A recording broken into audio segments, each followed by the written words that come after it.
ما يهده الله ومن يضلل فلا هادي له أشهد أن لا إله إلا الله وحده لا شريك له وأشهد أن محمدا عبده ورسوله اللهم صل وسلم وبارك على نبينا محمد وعلى آله وصحبه وبارك wasallam. Ada Bunda Nida, seluruh panitia serta seluruh yang hadir di sore hari ini. Alhamdulillah kita terus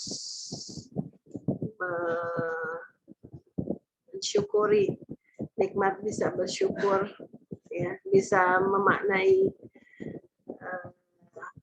karunia yang Allah hadirkan, ya, kepada kita dengan dinamikanya, baik lapang maupun sempit, ya, baik sehat maupun sakit, baik tidak menyenangkan atau menyenangkan buat kita, ya, karena perintahnya adalah alhamdulillahirabbil alamin. Segala puji bagi Allah, pencipta, pemilik, pemelihara, dan penguasa kita semua, yang sempurna perbuatannya, yang tidak ada yang bisa menghalangi kalau Allah berkehendak untuk berbuat sesuatu, menghadirkan takdir, ya, pada kita, dan itu bisa menyenangkan, bisa tidak menyenangkan buat kita, ya. Tidak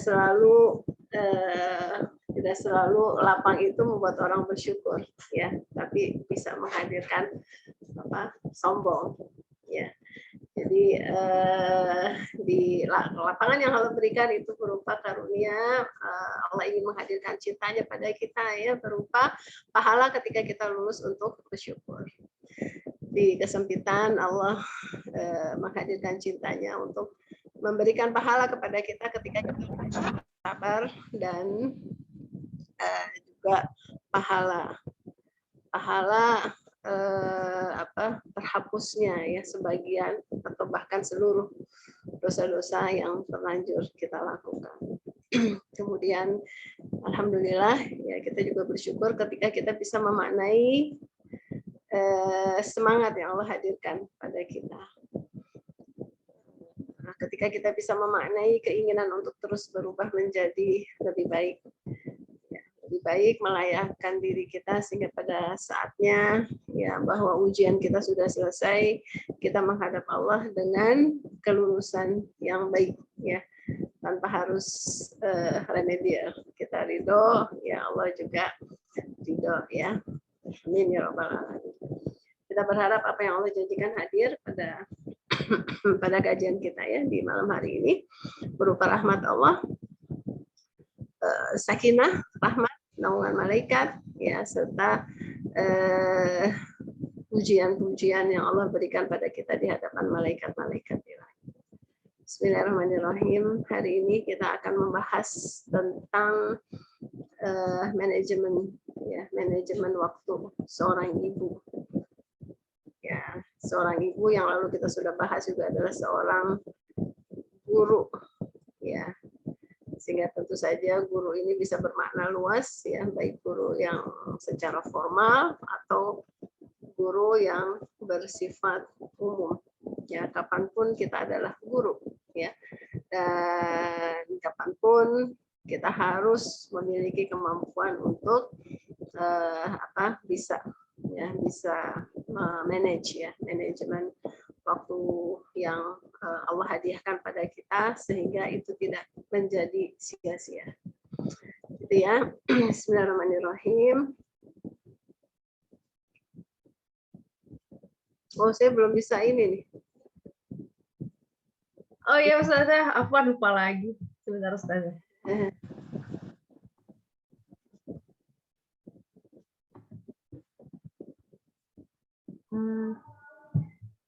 Bunda Nida yang bisa sebentar. Afwan Bunda Nida, tolong jadikan Ustazah Indra co-host juga, Bunda. Bentar.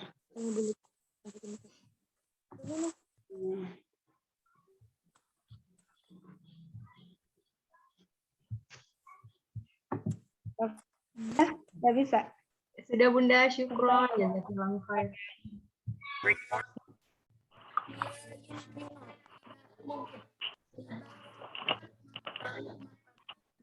Udah. Siap ya? Belum. Ini udah dibuka.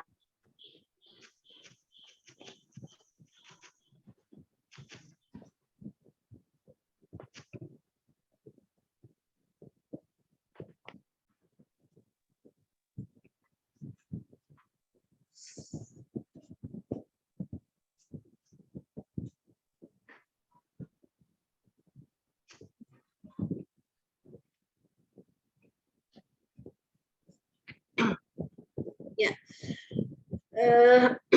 Jadi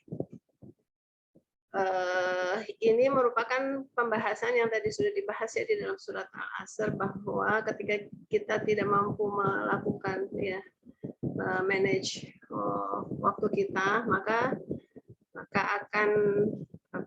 akan hadir kerugian. Ya, kalau surat Al-Asr itu bicara tentang lulus pas-pasan ya. Itu baru lulus standar, lulus pas-pasan. Nah, jadi untuk tidak pas-pasan ya harus lebih dari itu. Ya, jadi kita akan pas-pasan lulus dengan nilai apa ya? Misalnya nilai kelulusan seorang itu disebut lulus itu kalau nilainya 7 gitu ya, itu baru dapat 7 gitu. Dengan kita mengamalkan surat Al-Asr. Ya. Dengan kita innal insana lafi khusr gitu ya. Jadi merugi. Kalau tidak merugi berarti kan kita untung ya. Nah, untung itu berupas-pasan. Jadi betapa sangat pentingnya ya pembahasan tentang waktunya. Coba kita share dulu.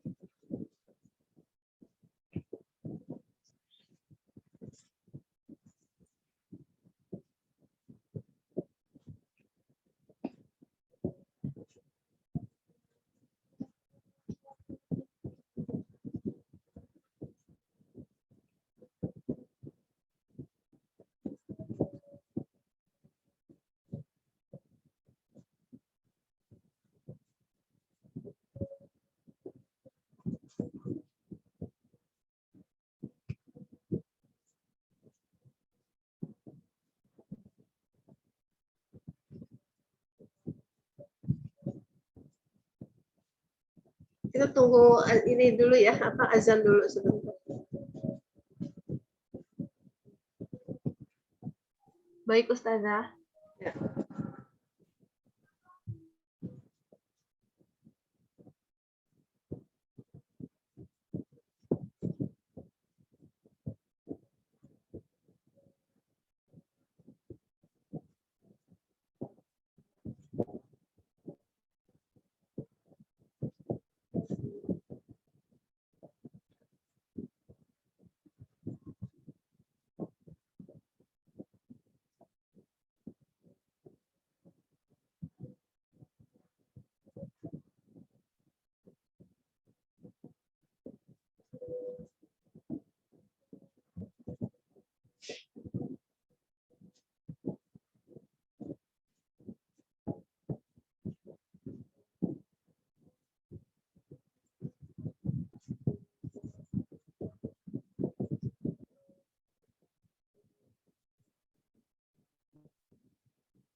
Bismillahirrahmanirrahim.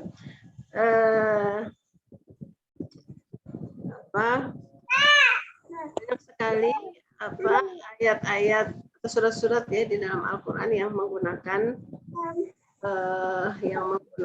apa namanya? Salah satunya adalah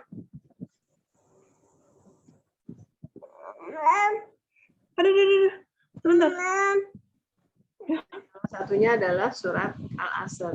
Nah, di dalam surat Al-Asr ini yang digunakan adalah waktu asar ya. Kalau waktu asar itu digunakan, ini menunjukkan bahwa ini waktu kritis. Ya, kalau kita bicara satu hari gitu ya, ada waktu pagi, ada waktu duha ya, waktu subuh, waktu bukur, waktu duha, kemudian waktu zuhur ya, asar, maghrib finish, selesai waktu satu hari ya, menurut Qomariyah. Nah, jadi penggunaan wal asr ini adalah waktu yang kita harus hati-hati ya, bahwa dekat lagi, udah dekat finish, udah dekat selesai. Jadi jangan main-main yang berkaitan dengan masalah waktu. Nah, supaya kita tidak di sini ya rugi ya. Jadi kalau khusr itu rugi, yang rugi sampai modalnya habis gitu ya. Kalau khusr itu rugi yang modalnya sampai habis. Ada orang yang misalnya targetnya untungnya 200 tapi dapat untungnya, target untungnya 200.000, dapatnya 150.000 keuntungannya gitu ya. Karena targetnya 200.000 dapat 150.000 walaupun itu tetap untung gitu ya. Dia akan bilang dia rugi gitu. Nah, kalau yang namanya khusr itu rugi yang sampai modalnya habis. Kalau tadi kan modalnya tidak habis dan tetap untung, cuma tidak sesuai target, jadi dibilang rugi. Ya, jadi di sini khusrin ini rugi serugi-ruginya, ya. Illal ladzina amanu, kecuali orang-orang yang beriman. Ya, jadi di sini untuk kita tidak rugi serugi-ruginya, setidak-tidaknya modalnya lah, balik modal gitu ya. Kita beriman, kemudian beramal soleh. Setelah beramal soleh, kemudian kita melakukan watawasau bil haq, ya, saling menasehati. Ini kaitannya dengan masalah fungsi kita ya, fungsi kita sebagai guru, fungsi kita sebagai ibu yang madrasah, gitu ya. Watawasau bil haq, dan ketika watawasau bil haq itu bukan merupakan hal yang mudah, maka watawasau bis sabr. Ya, jadi di sini prinsipnya adalah bagaimana nanti kita mengelola waktu kita itu baru balik modal yang kita lakukan, bahwa kita beramal soleh ya, kemudian saling menasehati ya tentang kebenaran gitu ya, terus dengan sabar, ini baru balik modal ya,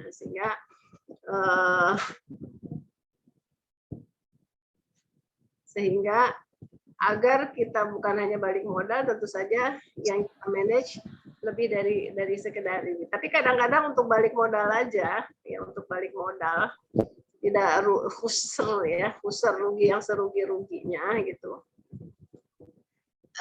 Itu pun sulit kita untuk melakukannya. Ya, kita sibuk dengan misalnya illal ladzina amanu, ya, beriman, terus sibuk dengan fungsi dirinya sendiri untuk melakukan kewajiban sebagai hamba Allah, tapi yang sifatnya kewajiban sebagai hamba Allah yang sifatnya kewajiban khusus gitu ya, ibadah yang khusus gitu ya. Jadi kan yang lalu kan kita sudah bahas juga ya, peran kita salah satunya adalah peran sebagai seorang ibu.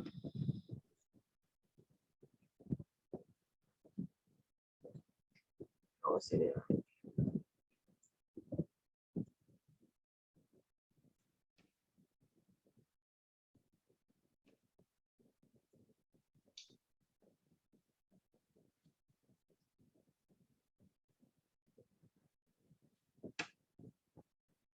Ya, yang lalu kita kan sudah membahas bahwa ada 4 peran ya. Ada 4 peran. Di sini kita sebagai apa? Sebagai hamba Allah.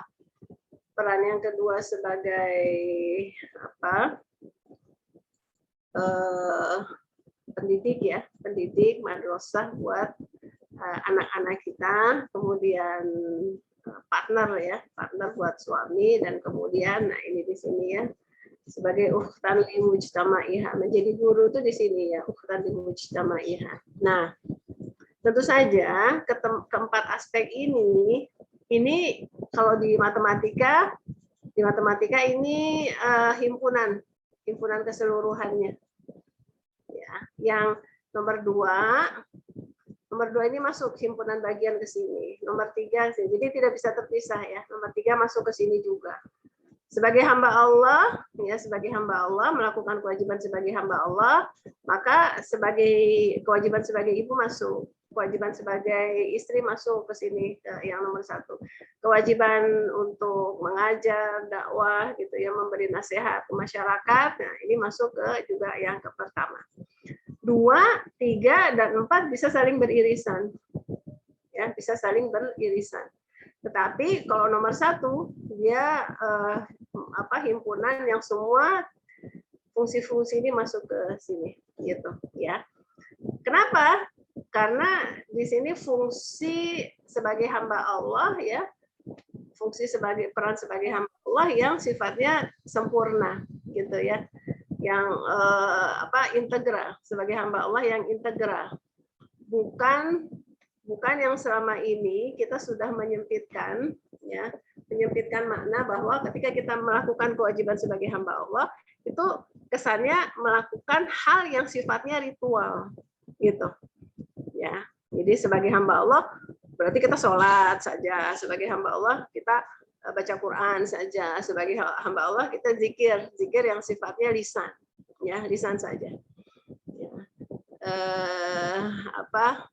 Jadi hal-hal yang ibadah khusus itu yang seringkali kita memaknai itulah kewajiban sebagai hamba Allah. Padahal kewajiban sebagai hamba Allah itu mencakup ketiga kewajiban yang lain, gitu ya. Nah, jadi kita harus bisa mengelola, mengatur ya waktu kita ya sedemikian rupa sehingga memaknai semua yang kita lakukan ini adalah sebagai kewajiban. Ya, kewajiban sebagai hamba Allah. Karena kalau kita memisahkan, misalnya ada pertanyaan yang pernah ditanyakan ke saya gitu ya. Jadi dia merasa terganggu oleh anaknya gitu ya. Dia tidak bisa fokus untuk menyelesaikan zikirnya selesai sholat. Karena misalnya anaknya masih kecil sehingga ketika BAK ya ke kamar mandi istinjanya ya, perlu dibantu gitu, manggil ibunya. Secara ibunya masih kepengen zikir gitu. Nah, bagaimana itu bersikap menghadapi kondisi seperti itu? Pertanyaannya seperti itu. Sebenarnya itu kan yang mana nih? Share screen yang mana? Nanti dapat diberikan sama Bu Reska ya, Bu. Selesai acara ya. Bu Reska mungkin bisa jelasin. Gimana Bunda? Share screen apa? Itu yang fungsi tadi ya. Yang fungsi tadi saya sudah kirim ke ini ya, ke panitia. Oh, ya coba saya periksa ya, Ustaz.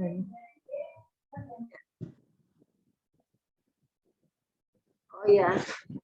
Ya, baik. Sebentar.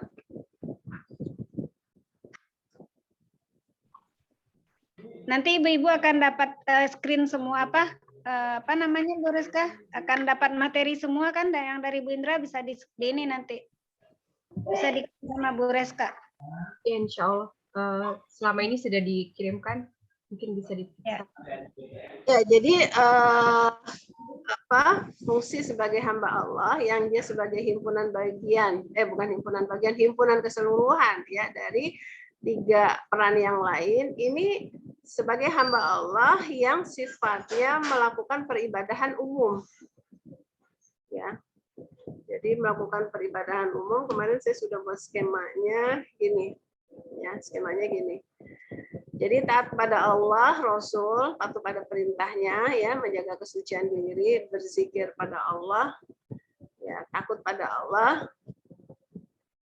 Tapi berbarengan itu juga bersyukur terhadap nikmat dari Allah, ya, nikmat dari Allah kepada suaminya, karena yakin akan takdir Allah yang tidak akan mencelakai hambanya. Gitu ya. Jadi ini kan kaitan fungsi sebagai istri. Taat kepada suami serta memahami hak dan kewajiban terhadap suaminya, gitu ya. Ini juga kenapa ini fungsi sebagai hamba Allah? Karena Allah perintahkan untuk taat kepada suami. Kemudian di sini menunjukkan himmah, ya, semangat yang tinggi, lemah lembut, menjauhi sifat tercela, menunjukkan sikap jernih, lapang dada, ya. Dan yang membuat suami senang. Jadi ketika dia sudah mampu lapang dada, ketika memiliki semangat yang kuat, maka dia berpengaruh kepada suami, ya, dan kemudian di sini berpengaruh kepada anak-anaknya, gitu ya. Jadi fungsi sebagai hamba Allah itu lengkap, gitu ya. Jangan dipilah, dipisahkan di sini, ya, bahwa ini menjadi bagian yang terpisah. Ini ya, sebagai hamba Allah mencakup ketiganya ini, dan sebagai istri, sebagai ibu, sebagai anggota masyarakat, ini bisa beririsan, gitu ya. Ini yang mau di screenshot, ya, sama ini dalil-dalil yang lalu, ya. Nanti bisa, yang ini materi kemarin sebenarnya, jadi saya mencoba mengingatkan, gitu ya. Nah, jadi kita sudah paham bingkainya, ya. Pertama, dalil di surat Al-Asr juga begitu, bahwa kita itu akan khusr itu rugi sampai semodal-modalnya. Supaya tidak rugi sampai semodal-modalnya, ya balik, ya, kalau pelajaran itu lulus KKP aja, gitu ya. Itu yaitu dengan kita beriman, setelah beriman, kemudian beramal soleh, kemudian jangan lupa yang lain. Watawasau bil haq. Ya. Watawasau bil haq itu kepada anak, kepada suami, kepada teman kerja, kepada sahabat, kepada tetangga, kepada lingkungan. Kenapa? Karena kalau ini tidak dilakukan, ya, kalau ini tidak dilakukan, ibarat orang tenggelam, gitu ya, ibarat orang tenggelam, udah naik ke permukaan, gitu ya, karena dia beriman, dia beramal soleh, dia naik ke permukaan, gitu. Tapi kemudian dia nggak bisa lama-lama ketarik. Karena apa? Kakinya itu terikat, ya, kakinya terikat ke orang-orang yang tenggelam. Ya. Ada orang tenggelam, talinya itu mengikat kaki kita. Ya, mengikat. Jadi kita nggak bisa terus ke permukaan, nggak bisa selamat nih. Ada yang pingsan tapi terikat di kaki kita. Ya, kaki kanan, kaki kiri ada di badan kita. Jadi kita sampai ke permukaan, cuma baru sampai permukaan aja, tapi nggak bisa selamat meloloskan diri sampai ke daratan. Kira-kira gambaran surat Al-Asr gitu. Ya. Nah, gimana supaya kita bisa selamat sampai ke daratan? Berarti orang-orang yang terikat dengan kita itu kita bangunin. Bangun. Kamu tuh lagi tenggelam, dan tenggelamnya kamu mempengaruhi aku nih. Ya, mempengaruhi aku. Kalau kamu nggak bangun, aku juga nggak bisa selamat, gitu. Ya, jadi kalau bicara surat Al-Asr itu gitu. Kalau kita asik sama diri kita sendiri, ya, maka nanti di yaumil akhir ketika kita lagi menuju, ya, meniti siratal mustaqim, menuju surga, bisa anak kita, bisa tetangga kita, bisa siapapun, ya, orang-orang yang Allah, ya, takdirkan berseliweran di sekitar kita, kita tidak pedulikan karena kita memaknai fungsi sebagai hamba Allah yang sempit. Ya, fungsi sebagai hamba Allah yang sempit, bahwa hanya yang sifatnya khusus-khusus saja. Makanya tadi ada yang ibu, dia mau menyelesaikan zikirnya, padahal di sisi lain anaknya ini kan dia habis BAK dan dia nggak bisa istinja sendiri, gitu. Masa dibiarin aja tuh anak, atau dia bisa keluar kamar mandi dalam kondisi membawa najis, kan? Kalau ibunya terus asik dengan target menyelesaikan zikirnya. Ini sebenarnya mudah, gitu, mudah secara logika difahami, dan kita bisa meninggalkan zikir kita atau hal-hal yang sifatnya khusus itu, ya, ketika ada hal-hal mendasar yang tidak bisa dilakukan oleh orang lain, ya. urusan anak, urusan tetangga dan lain sebagainya yang tidak bisa digantikan oleh yang lain. Ya kita harus ngalah gitu. Ya. Nah, peran ini yang harus kita sadari ya, dan kembali tadi ketika mengacu kepada surat Al-Asr gitu ya. Itu baru lulus aja. Lulus selama sampai daratan. Ya. Kalau ini kita bangunin orang yang gelendotin kita ini, ya sadar kamu sadar, lu masih belum sadar gitu, ayo sadar, kita berkepentingan banget gitu ya untuk ngebangunin dia, kalau nggak kita nggak bisa selamat, tapi itu baru selamat ke daratan, ya. Tapi bagaimana setelah di daratan kemudian kita membangun peradaban dan lain sebagainya, itu ada langkah-langkah lain ya, langkah-langkah lain yang harus kita lakukan gitu ya. Nah ini sebagai prolog ya, bahwa jadi mengacunya kita bagaimana kita memanage waktu kita tadi ya, bahwa kita punya fungsi-fungsi yang lain ya, yang kalau kita tidak manage waktu kita untuk urusan yang lain itu ya, kita hanya berpikiran melakukan fungsi peribadahan yang sifatnya khusus saja terhadap Allah gitu ya, wah kita bisa babak belur ya. Babak belur artinya khusr ya, artinya modal nggak balik juga, nggak balik ya. Khusr itu modal tuh habis, modal nggak balik kalau kita tidak mengalokasikan waktu untuk melakukan nasihat ya buat lingkungan di sekitar kita.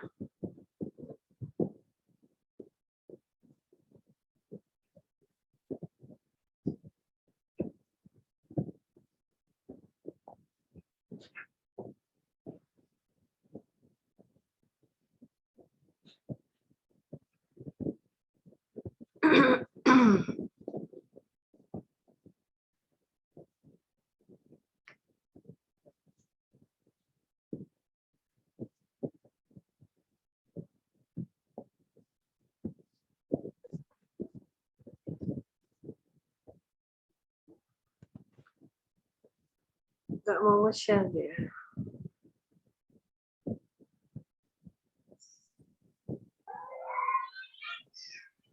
Sinyalnya kali ya. Saya mau itu sebenarnya mau tampil apa? Kita tutup layar dulu sebagian kali ya, biar nanti masuk. Enggak, bukan masalah itu. Enggak. Tadi saya pakai maunya saya ikut tampil, ternyata nggak bisa. Kalau yang begini bisa. Ya. Jadi dalam memanage ya, kita ada tuntutan ya sebagai seorang hamba bahwa kita harus harisun ala waqtihi ya, kita harus memiliki kemampuan untuk menjaga ya, menjaga waktu kita.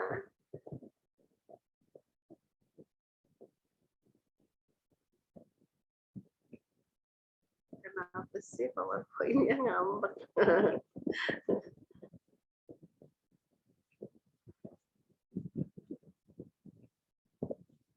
Ya, jadi jaga waktu kita, karena waktu itu mendapat perhatian yang begitu besar dari Allah dan Rasul-Nya. Allah SWT banyak bersumpah di dalam Al-Quran, yang tadi salah satunya ya dengan surat Al-Asr ya.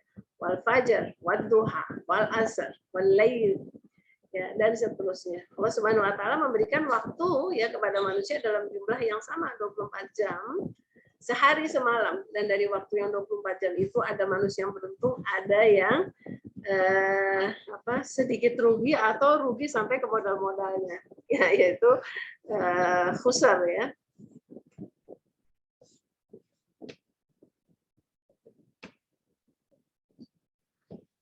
Oleh karena itu setiap muslim kita, saya, teman-teman sekalian, itu dituntut untuk pandai mengelola waktunya dengan baik, ya, sehingga waktu berlalu dengan penggunaan yang efektif, yang tepat sasaran. Tidak ada yang sia-sia, sesuai dengan peran-peran kita, ya, peran sebagai hamba Allah, peran sebagai istri, peran sebagai ibu, peran sebagai anggota masyarakat, yang di situ ada peran sebagai guru, ya, sebagai dai.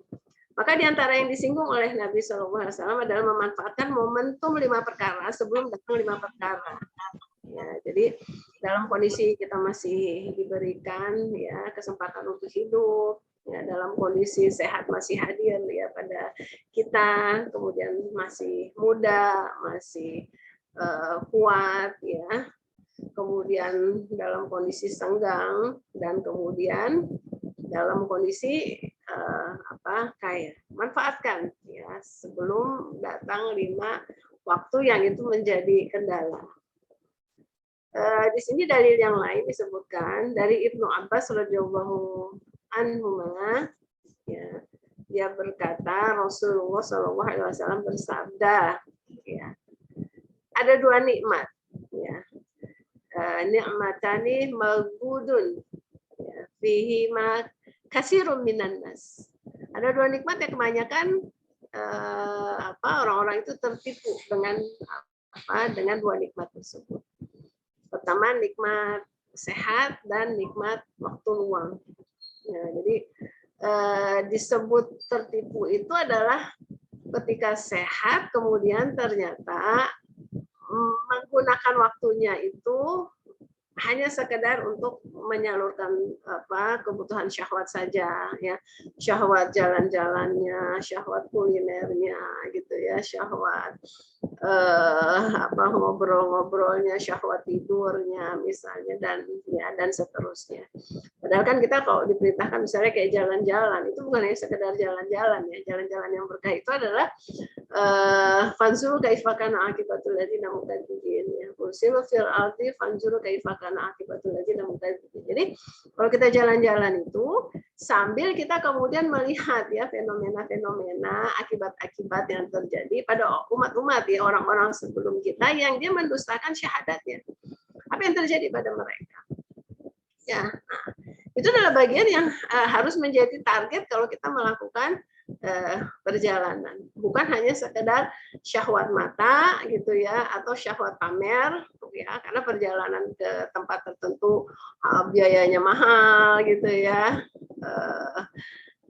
jadi menaikkan gengsi kita ya, perjalanan yang tidak semua orang bisa melakukannya, misalnya ya ke satu tempat yang butuh nyali yang besar misalnya, tidak gitu ya. Jadi selalu kita jadikan Al-Quran sebagai acuan kalau kita mau melakukan perjalanan, ada nggak di tempat itu yang kemudian bisa menjadi bahan pelajaran buat kita, sehingga kita kemudian tersadarkan bahwa kita hidup di dunia ini dalam kondisi sedang ujian. Ya. Kalau mau nyantai-nyantai aja nanti kalau sudah di surga ya. Selama kita masih di dunia, kita sedang menjalani ujian. Nah, itu yang pertama. Kemudian yang kedua yang bisa melalaikan kita itu adalah waktu luang. Ya.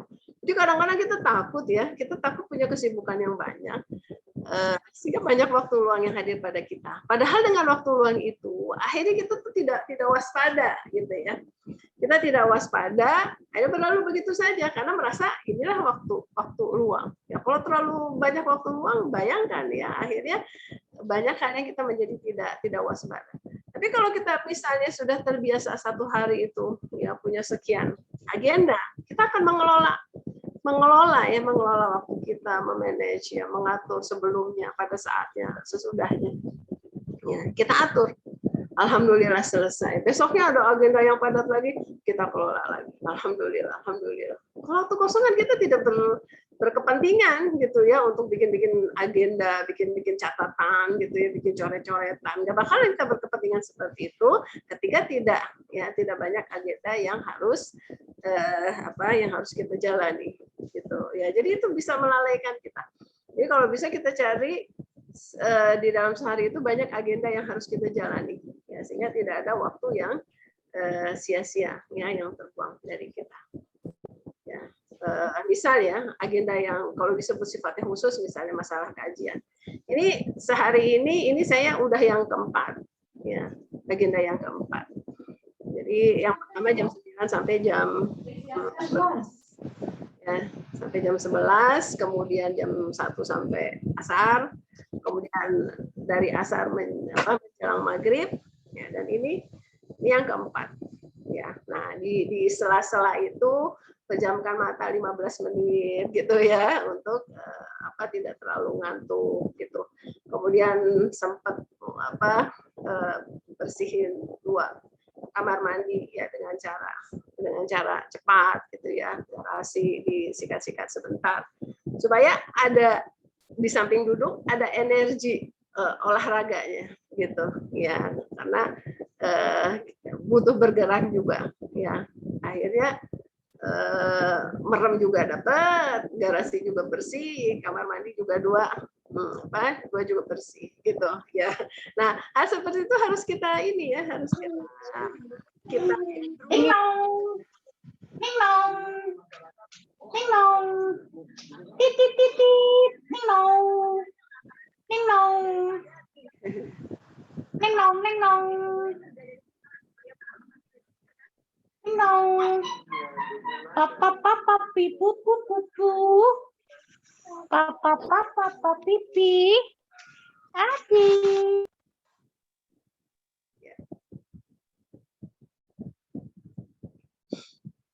Ya, jadi itu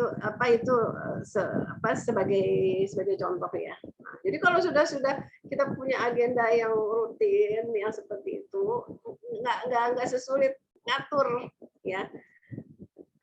Dibandingkan kita yang memang cuma jarang-jarang, ya agenda-agenda khususnya itu jarang dan akhirnya malah kelewatan gitu ya. Nah, ini yang disebut dengan bahwa waktu luang ini yang orang itu menjadi tertipu. Ya, di samping akhirnya kita tidak profesional, tidak on time, bisa kelupaan juga, waktunya jadi sayang berlalu begitu saja. Kemudian dalil yang lain ya, jika sudah masuk 10 hari, yaitu 10 terakhir Ramadan, ya Rasulullah SAW menghidupkan malamnya, membangunkan keluarganya untuk sholat dan beliau menguatkan ya ikatan sarung beliau. Ya, jadi menjauhi istrinya gitu ya. Itu di 10 malam terakhir, di detik-detik bulan yang sangat diistimewakan oleh Allah ya, dengan berbagai keistimewaan, berbagai kelipatan pahala yang hadir. Nah, pada saat itu optimalisasi dilakukan. Nah, ini juga sebagai bentuk contoh mengoptimalkan atau tidak menyia-nyiakan waktu kita. Kemudian di sini juga disebutkan tidak akan bergerak kaki anak Adam. Ya, kaki kita semua nanti di yaumil akhir. Bayangkan itu diri kita ya. Tidak akan bergerak kaki kita nanti. Sampai kita itu ditanya tentang 5 pertanyaan. Tentang umur kita, kemana dia dihabiskan. Ya. Jadi umur ini kan kaitannya dengan apa? Dengan waktu ya. Waktu kita itu yang Allah berikan, kesempatan yang Allah berikan dihabiskan untuk apa? Ya, hanya untuk menyalurkan syahwat saja ya. Syahwat tergantung kecenderungan kita apa ya, hobinya jalan-jalan, syahwat jalan-jalan ya, hobinya makan, syahwat kulinernya ya, hobinya ngomel ya, syahwat ngomelnya, misalnya seperti itu ya. Atau ada peribadahan khusus, kalau kita tidak meluruskan niat, itu juga ada yang namanya syahwat ibadah ya. Kalau sudah syahwat ibadah itu juga nanti alladzi yuwaswisu fi sudurin nasi jinnati wan nas. Kita didorong syahwat ibadahnya itu sampai menghabiskan waktu kita ya, itu khusus ya. Akhirnya kita tidak mengoptimalkan waktu kita untuk peran-peran dan fungsi kita yang lain. Fungsi sebagai ibu, fungsi sebagai istri, fungsi sebagai anggota masyarakat tidak kita optimalkan karena ada syahwat ibadah itu ya. Jadi ibadah juga ada syahwatnya, karena juga iblis itu kan menggoda dari depan, dari belakang, dari kanan, dari kiri ya. Kalau dari depan jelas halal haram gitu ya. Kita tahu itu digoda ya untuk melakukan yang haram, misalnya kita waspada. Tapi kalau dari yang belakang ya, kita digoda dari belakang, kita digoda dari kiri gitu ya. Jadi hal-hal yang halal ya, tapi itu sudah masuk ke dalam syahwat, sudah tidak masuk ke dalam Allah yang menjadi tujuan kita ya. Tapi komunitas, sistem yang mendorong kita ya, akhirnya hanya sekedar ya ingin mendapatkan pengakuan atau eksistensi dengan peribadahan yang kita lakukan. Itu hati-hati ya. Jadi tentang umur, kemana kita habiskan waktu kita. Masa muda di mana masa muda itu diusangkan ya sampai tua gitu. Nah, ketika muda apa yang dilakukan? Kemudian hartanya dari mana dia mendapatkannya dan kemana dia membelanjakannya dan apa yang sudah diamalkan dari ilmunya. Ini ditanya. Jadi detik per detik itu ada pertanggungjawaban yang harus kita sampaikan kepada Allah tentang waktu kita. Ya, makanya kita tidak boleh main-main ya.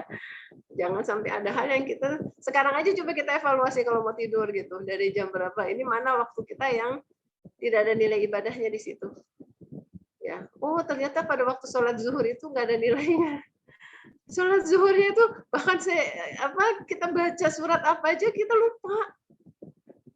Ya astagfirullah, sholat kita baca surat apa kita nggak ngeh gitu ya. Tiba-tiba kita udah salam ya, astagfirullah. Ya, itu sholat. Apalagi hal-hal yang lain ya, akhirnya kita bisa terjerumus kepada kesia-siaan waktu kita. Ya, tadi sudah kita ini balik lagi. Nah, di dalam hadis yang lain disebutkan barang siapa yang takut akan musuh, ya maksudnya supaya tidak digoda oleh syaitan gitu ya, maka hendaknya dia berjalan di malam hari. Maksudnya ini kan kita sedang berjalan menuju maut ya. Nah, sering-seringlah melakukan perjalanan di malam hari. Ya, secara maknawi ya, bukan keluar malam-malam ya, apalagi awal malam-malam jalan, bukan. Tapi kita bangun di malam hari, lakukan perjalanan menuju Allah, lakukan perjalanan untuk mencari ridha Allah, melakukan perjalanan untuk tidak nyasar sampai ke surganya Allah, itu di malam hari. Bangun di malam hari. Ya.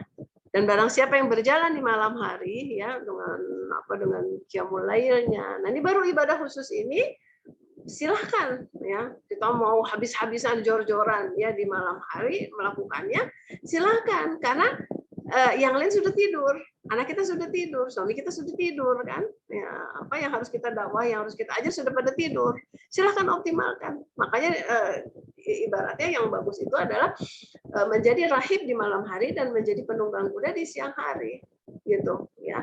Jadi salah seorang panglima perang salib yang kalah melulu ya, perang salib kan kalah mulu mereka tuh ya. Nah, ketika ditahan ya, dia perhatikan apa sih yang membuat umat Islam itu tidak terkalahkan gitu ya, apa sih gitu.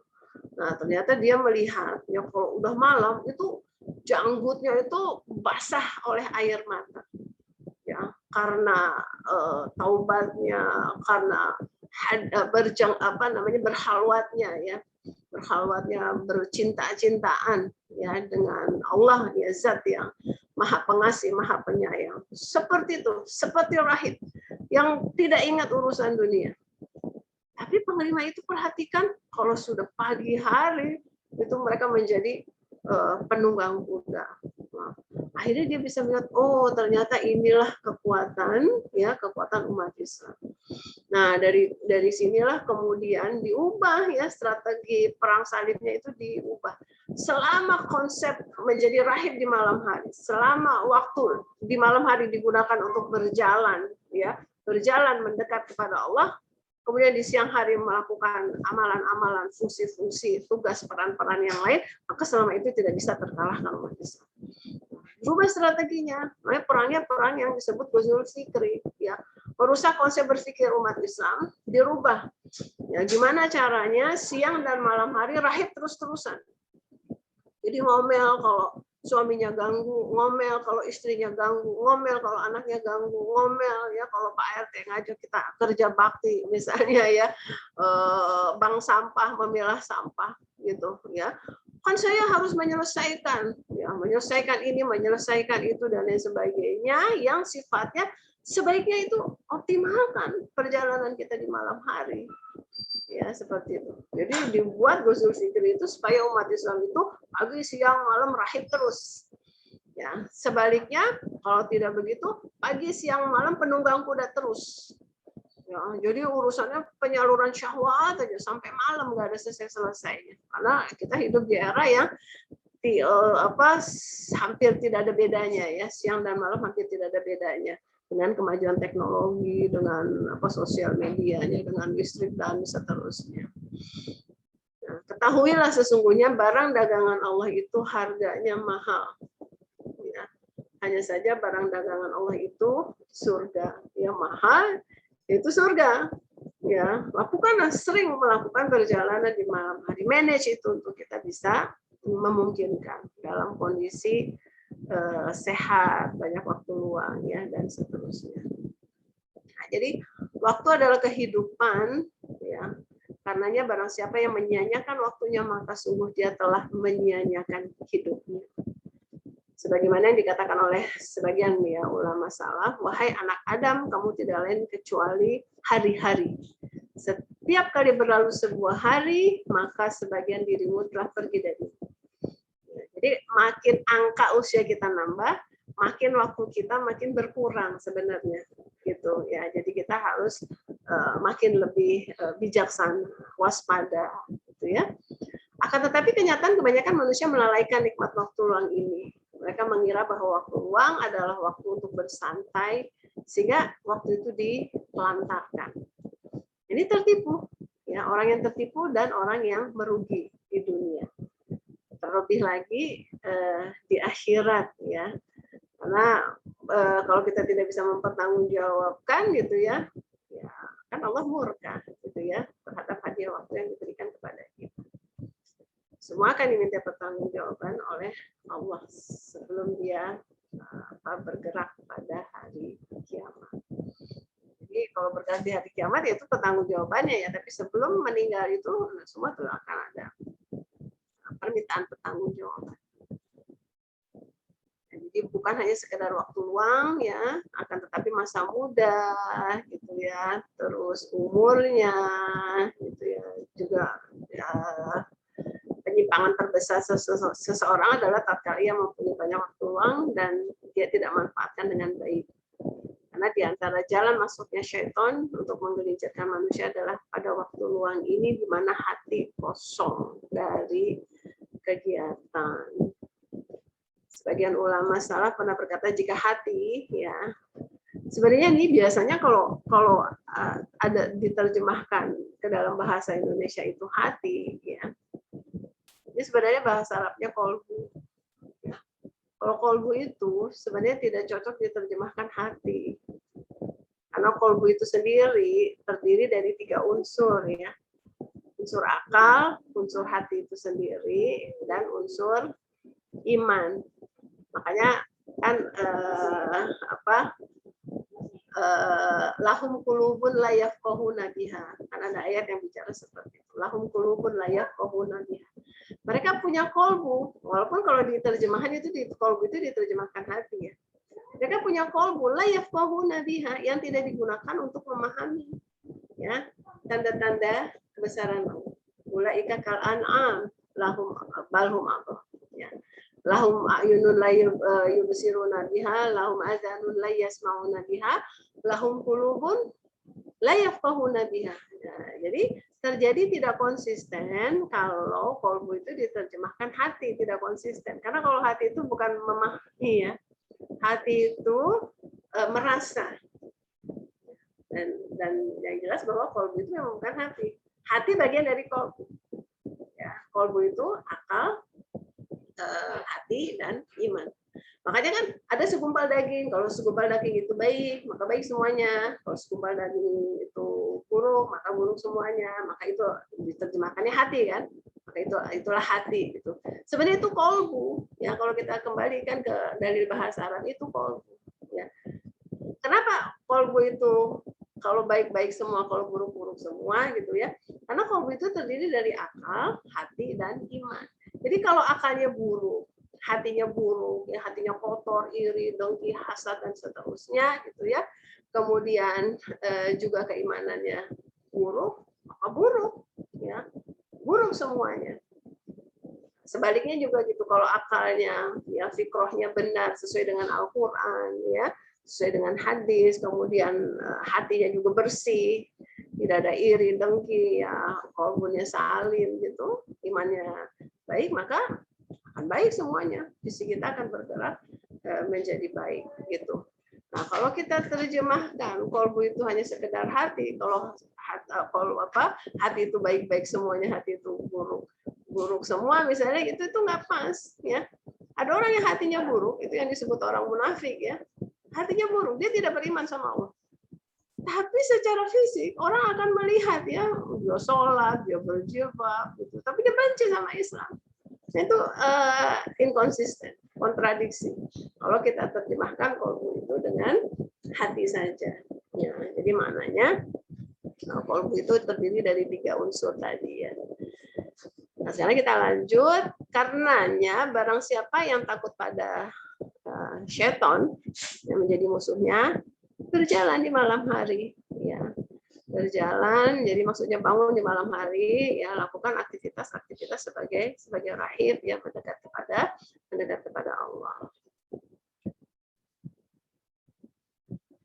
Nah, di sini waktu itu bagaikan pedang, kalau kamu tidak menggunakannya untuk menebas, maka dia akan menebas kamu. Waktu itu akan menghancurkan kita, meluluh lantakkan kita, mematikan kita. Ya, kita tidak berdaya pada saat hisab, ya, tidak ada hal yang positif di hisab kita ketika kita tidak memanfaatkan ya waktu kita secara optimal. Maksudnya jika tidak dimanfaatkan sebagaimana mestinya, maka waktu itu akan membinasakan kita di akhirat. Karena kita tidak bisa mempertanggungjawabkan di hadapan Allah. Nah, sekarang ini contoh poin-poin yang bisa kita lakukan, yang harus kita biasakan dalam memanage waktu kita. Bangun pagi. Tentu saja bangun pagi itu maksudnya yang kita sudah melakukan perjalanan di malam hari ya. Bangun pagi yaitu bangun dalam kondisi subuh ya, wajar bangun. Yang pada malamnya sudah kita isi dengan hal-hal yang sifatnya khusus hak kita sebagai hamba Allah. Nah, kemudian kita manage waktu juga untuk ada waktu untuk kita belajar. Ya, belajar apa saja. Ya, belajar apa saja, bukan hanya belajar yang berkaitan dengan alat saja ya. Bahasa Arab itu kan alat ya untuk kita bisa memahami Al-Qur'an. Tahsin juga alat supaya kita bisa membaca Al-Qur'an dengan benar ya, supaya tidak salah arti. Menghafalkan juga sebagai alat supaya ketika kita mencari dalil ya, kita mudah gitu ya. Tafsir juga gitu. Tapi alat itu ya, alat-alat ini bukan alat ini yang akan menghantarkan kita kepada tujuan. Tapi akan menghantarkan kita kepada tujuan itu adalah kendaraannya. Jadi bagaimana kendaraan yang mogok itu dengan alat kita itu kita jalankan sehingga kita sampai kepada tujuan. Dengan tahsin kita, ya dengan bahasa Arab kita, dengan hafal Qur'annya kita, bagaimana ini kita gunakan untuk Al-Quran yang sebagai kendaraan untuk kita sampai pada ridha Allah, untuk sampai pada surganya Allah itu berjalan. Artinya gitu ya, artinya adalah fungsi utama Al-Quran itu harus kita hadirkan. Ya, dalikal kitabul la raiba fihi hudal lil muttaqin. Ya, huda sebagai pedoman, sebagai kendaraan yang kita nggak akan nyasar gitu ya, untuk bisa sampai kepada surga. Itu fungsikan. Ya, atau yang lebih luas lagi ya, syahrul Ramadan alladzi unzila fihil Qur'an hudal linnasi wa bayyinatin minal huda wal furqan. Ya, fungsi hudannya kita hadirkan, fungsi bayinat ya, fungsi mukjizat harus kita gali ya, dari Al-Qur'an itu harus kita gali. Ya, kalau umat-umat sebelum kita di mana akal berpikirnya belum maju, teknologinya belum maju, keilmuan itu belum maju, berkembang ya seperti di zaman sekarang ini, namanya bayinat, namanya mukjizat yang kasat mata baru bisa diterima. Yang kalau pakai olah akal susah gitu ya. Jadi tongkat berubah jadi ular, oh iya itu mukjizat. Ya, pemuda yang bisa dibunuh oleh raja dengan Bismillah ya, dengan mengucapkan atas nama Robnya pemuda itu baru dia bisa dimatikan, itu mukjizat.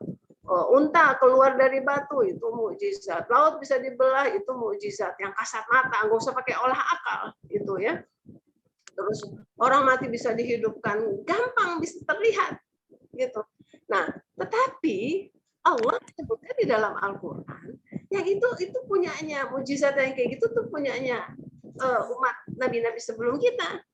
Kalau kita umatnya Nabi Muhammad SAW, mujizatnya itu adalah bayinat, ya, bayinat itu adalah di dalam Al-Qur'annya. Ya, jadi dengan belajar misalnya ya kita mendapati proses perkembangan janin. Nah, proses perkembangan janin itu 14 abad yang lalu karena sudah difirmankan oleh Allah di dalam Al-Qur'an. 14 abad yang lalu. Tapi teori keilmuan yang bicara tentang perkembangan janin ya di dalam rahim baru belakangan saja. Ya, terus ya tentang tata surya bahwa matahari dan bulan itu garis edarnya berbeda. Itu kan baru teori belakangan. Tapi di dalam surat Yasin sudah disebutkan. Ya, sudah disebutkan bahwa matahari, bulan itu tidak akan bisa saling menyusul. Mereka punya garis edar sendiri gitu ya. Nah, jadi menghabiskan waktu untuk belajar itu termasuk adalah kita menggali tersirat ataupun tersurat ya keilmuan-keilmuan yang membuat bayinat dari Al-Qur'an itu hadir. Ya, bahwa kehidupan ini semuanya itu air ya, bergantung pada air. Al-Qur'an menyebutkannya misalnya seperti itu ya. Di samping bicara akidah juga banyak sains ya yang hadir. Termasuk Al-Asr ya. Al-Asr itu bicara tentang akidah, tapi di situ bicara tentang bagaimana kita memanage waktu kita, mengatur waktu kita.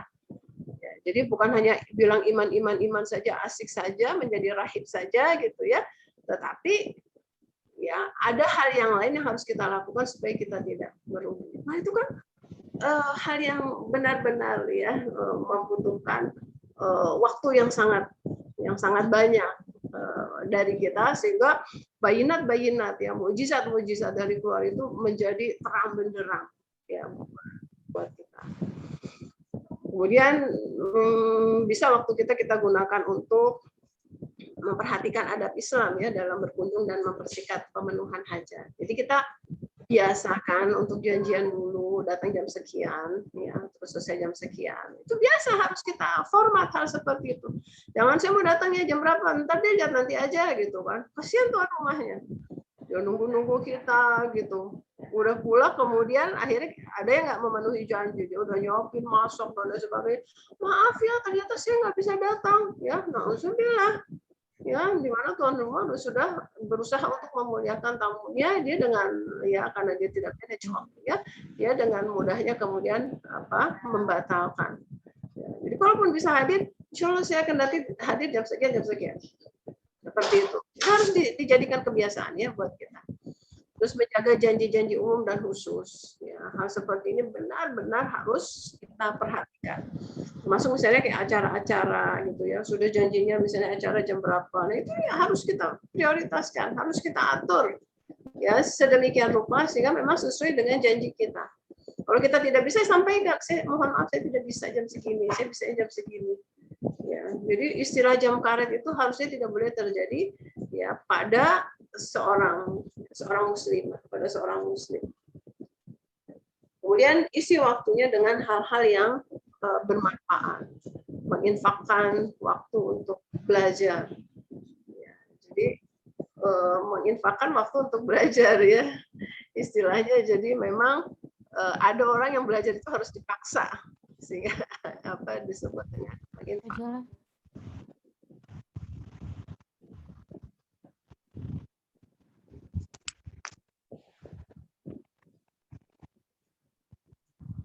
Afwan Ustazah, 10 menit lagi mungkin ada sesi tanya jawab. Ya, baik. Kemudian contoh yang lain lagi misalnya mengembangkan dan membuahkan waktunya. Ya, jadi seakan-akan waktu kita itu bukan 24 jam gitu ya. Seakan-akan bukan 24 jam, padahal sama waktu kita 24 jam. Tapi orang tuh mikir, gimana itu ya ngelola waktunya gitu ya. Orang tuh bingung, kok bisa ya melakukan sekian banyak kegiatan, bisa paralel. Kita biasakan untuk bisa paralel ya. Jadi jangan satu selesai dulu baru ganti yang lain. Jadi ada yang bisa dilakukan berbarengan, dilakukan. Apalagi kalau seorang ibu ya, seorang muslimah itu diberikan kemampuan seperti itu oleh Allah. Kemudian tidak tidur setelah fajar ya, kecuali benar-benar lelah, ya, lelah banget atau sakit. Kemudian membuat perencanaan waktu, miliki agenda yang ditulis dengan teratur. Nah ini terserah ya, agendanya bisa di HP atau di mana ya. Saya biasanya kalender, ya. Saya punya kalender yang jadi kayak agenda, buletin-buletin catatan kecil, catatan gitu. Jadi kalau ada orang minta waktu, saya tinggal buka kalendernya. Kemudian komitmen dengan janji apapun ya, menjelaskan kepada orang lain akan nilai waktu.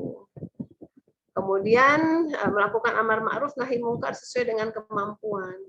Ya, harus ada waktu yang kita gunakan ya kan tadi. Illal ladzina amanu wa amilus solihat wa tawassaw bil haqq. Wa tawassaw bil haqq itu amar ma'ruf nahi mungkar. Kalau enggak kita merugi.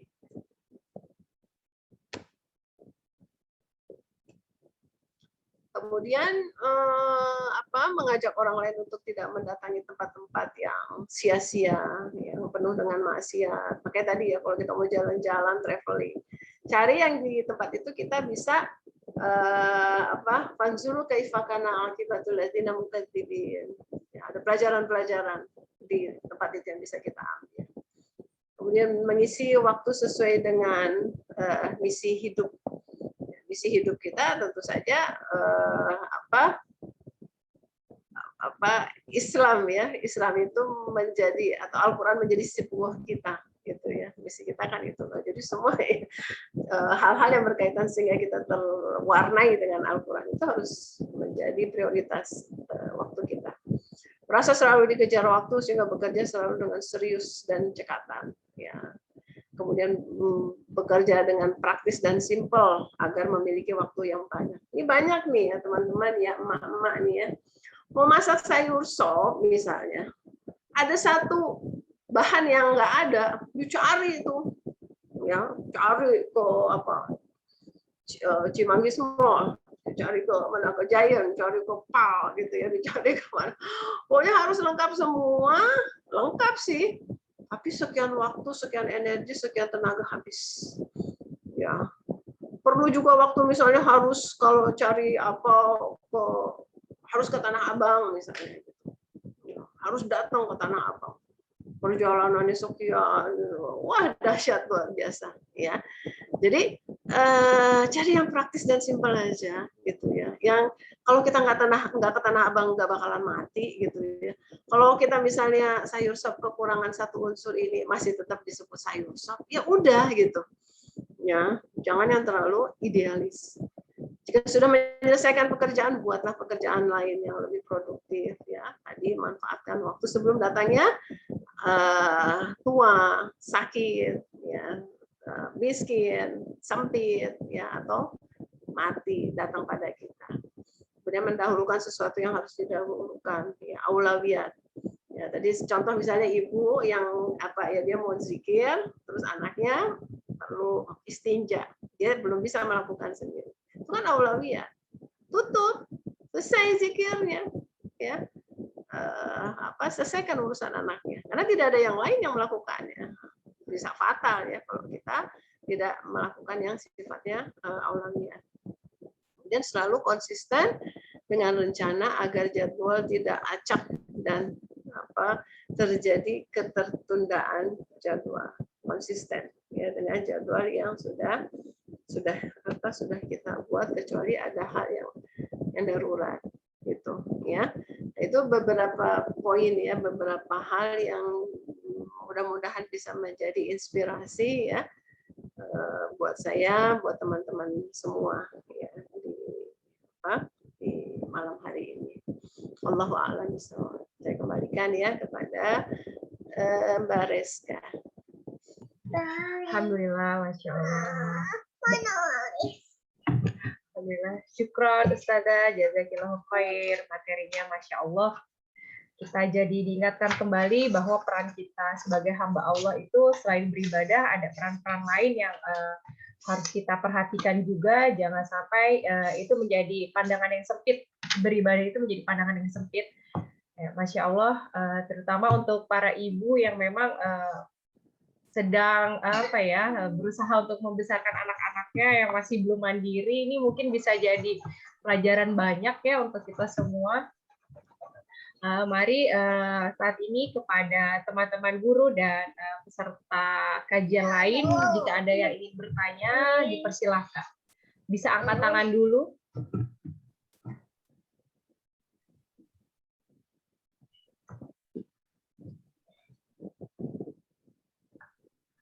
Ya, silakan teman-teman. Salihah. Ini kesempatan luar biasa untuk kita bertanya. Kok lebih nanti tahu gua? Atau saya izin bertanya boleh, Ustazah? Sambil ya baik, sambil menunggu ya sebentar ya, sambil menunggu pertanyaan ya, mungkin ada yang belum kenal ya, kenal saya gitu ya. Iya betul Ustazah, silakan. Ya, jadi saya ini ibu ya dengan 6 putra putri, yang jaraknya itu antara 2 tahun, yang jarak 3 tahun nggak ada ya, jaraknya 2 tahun 1 tahun berdekatan. Aktivitas kalau sekarang ya sudah besar ya anak-anak. Tapi dari dulu tidak berhenti mengajar, membina ya, dan seterusnya. Sampai sekarang pun juga membina ya, mengelola yang sifatnya khusus itu ada 12 ya, 12 grup. Jadi hitung aja, kalau 12 grup berarti sehari 6 ya. Kalau hitungannya 6 berarti kan 2 itu yang rutin ya. Yang tidak rutin misalnya ya kajian-kajian di masjid-masjid ya, dalam kondisi masih normal ya. Tidak normal pun sekarang online. Kayak hari ini misalnya saya 4 kajian yang saya jalani. Dan hari-hari itu seperti itu. Dalam kondisi normal itu bisa 4 itu dengan berpindah tempat yang bisa sama materinya, bisa yang materi yang berbeda, dan bisa ditanyakan ke panitia dimanapun. Ya, hampir tidak pernah saya hadir ya dalam mengisi kajian dan saya tidak menyiapkan materi, tidak ada, hampir tidak ada. Selalu saya membawa dan menyiapkan materi, gitu ya. Jadi mudah-mudahan ini juga bisa menjadi ya kebiasaan kita semua. Dan coba tanya panitia-panitia, taklim ya. Biasanya saya suka paling duluan dibandingkan panitia. Ya, jadi masjidnya masih kosong, panitianya belum datang. Saya udah datang, udah duduk. Karena jamnya memang jam segitu. Ya, jam kajiannya jam segitu, saya datang. Ya, jam segitu biasanya masih kosong. Ya, belum mulai dan lain sebagainya. Bisa yang ngolornya 10 menit, ya setengah jam, bisa sampai yang seperti itu. Tapi saya tidak pernah kemudian, nanti kalau ke situ lagi saya ini dah ganti, datangnya kesiangan. Tetap, karena sudah tertanam gitu ya. Ada pertanggungjawaban, itu kan janji, ya. Jadi ada pertanggungjawaban yang harus kita sampaikan kepada Allah ya pada saat hisab. Janjinya kajian jam sekian, datang jam sekian, dengan sengaja gitu. Kalau misalnya ada kendala nggak apa-apa. Tapi kalau dengan sengaja, paling belum pada datang gitu. Itu bukan masalah belum pada datang. Berarti kan kalau kita bilang paling belum pada datang, itu berarti kan pandangan jamaah ya, pandangan jamaah terhadap kita. Ya, tapi mau datang atau belum datang, kita sudah punya komitmen janji bahwa jam segitu. Allah menghisab kita. Ya, jadi janji kita itu nanti akan dihisab. Kok datangnya telat? Kenapa? Kan juga paling audiens belum datang. Bukan, masalahnya itu janji dan itu waktu, kan kayak gitu. Ya, jadi mudah-mudahan kita semua bisa menganggap jadi hal itu menjadi mudah ya. kegiatan yang kita lakukan itu menjadi mudah dengan persiapan dan lain sebagainya. Kalau memang itu sudah menjadi kebiasaan kita. Ya Allah Pak. Baik Ustazah, ada pertanyaan dari kolom chat dari Ibu Nina. Begini, Afwan Ustazah Indra Asih, bagaimana pendapat Ustazah apabila ada seorang guru yang waktunya banyak dihabiskan untuk mengajar dan menuntut ilmu juga, namun sementara anak-anaknya sendiri tidak sempat diajarkan olehnya? Ya, jadi inilah yang saya sebutkan bahwa fungsi kita sebagai hamba Allah itu sebagai himpunan keseluruhan, ya himpunan keseluruhan dari peran yang lain, ya, dari peran yang lain. Ya, sehingga dalam kondisi misalnya anak-anak kita yang lalu sudah kita bahas ya, anak-anak kita itu di golden age ya, usia sampai 5 tahun. Nah, pada saat itu kita harus bisa kemudian dengan lapang ya melepaskan amanah sebagai pengajar dalam kondisi seperti itu, ketika misalnya tuntutan pengajaran buat anak-anak kita itu lagi dibutuhkan. Nah, saya nggak mau mengulang materi yang lalu, tapi intinya gini, kalau itu sudah bisa kita lakukan dengan benar, pengkondisian anak itu bukan di usia 3 tahun, usia balita lah gitu ya, kemudian pengkondisian untuk keterampilan yang lain ya. Lalu kan saya contohkan misalnya balita aja, atau balita itu udah bisa di balita ya, mandi sendiri, setrika baju sendiri gitu. Sukses kita ya, itu namanya pendidikan yang nggak ada sekolahannya kan. Kita kadang-kadang ngajar sekolahan yang ya kalau kayak yang ada di sekolahan mah gampang, tapi carilah atau kerjakanlah pendidikan yang emang nggak ada sekolahannya gitu ya. Dia mandiri, dia memiliki kemampuan untuk menghandle urusannya sendiri, dari kecil sudah kita berikan kepercayaan seperti itu, dan itu butuh pengawasan dari kita, butuh waktu dari kita bersabar sebentar ya. Ada beberapa yang harus kita dengan rela tinggalkan. Itu di usia golden age itu sudah selesai ya. Kemampuan dia untuk mencari ilmu sendiri, kemampuan dia untuk mandiri dan sebagainya itu akan hadir ya. Makanya seperti yang saya sampaikan, walaupun punya anak 6, walaupun jaraknya 2 tahun, 1 tahun, saya hampir tidak pernah merasakan kehebohan di pagi hari ketika anak mau sekolah. Saya masih tetap bisa dengan santai baca Quran, baca Al-Ma'surat, ngobrol santai sama suami. Anak-anak menyiapkan sendiri.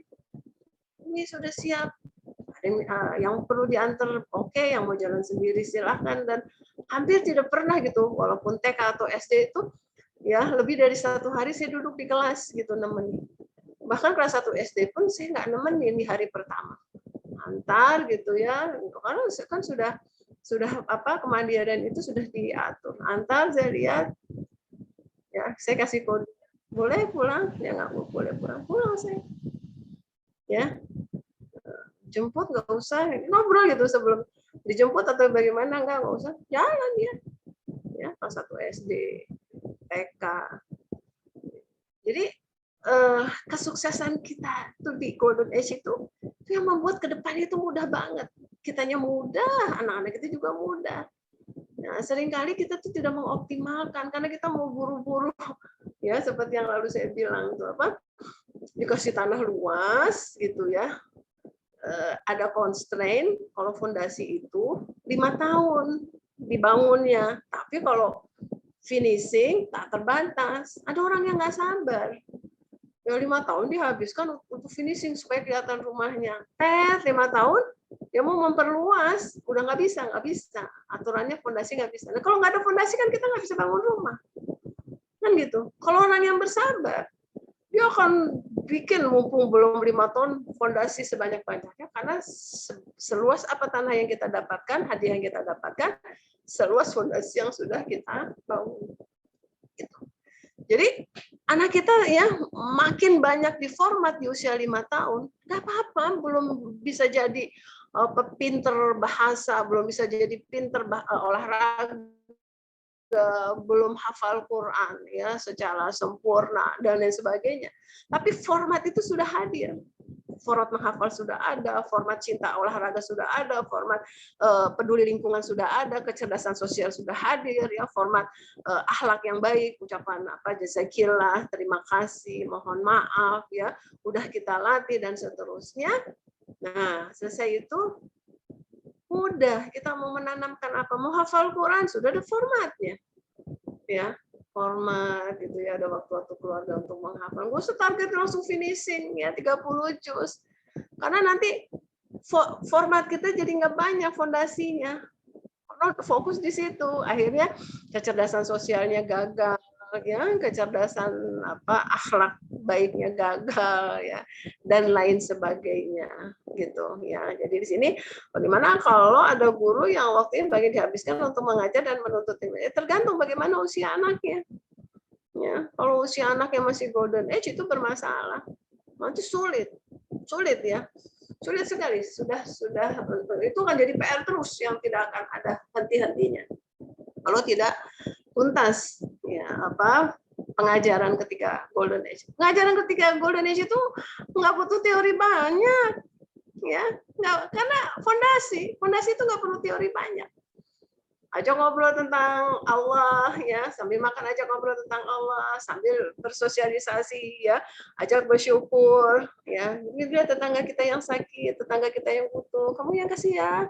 Alhamdulillah kita dikasih Allah lebih dari itu ya, tidak seperti tetangga kita, kamu harus peduli gitu. Ajak seperti itu, nggak butuh teori banyak, tapi itu sukses luar biasa ya. Nah, kalau mungkin yang dimaksud dengan ini adalah pendidikan yang menuntut ilmu dan sifatnya itu ya, pendidikan yang apa sudah apa aplikatif, teoritis dan lain sebagainya, anak sudah besar. Ini berarti nggak sukses ya kalau masih butuh dibutuh ditemani. Saya hampir tidak pernah menemani anak belajar.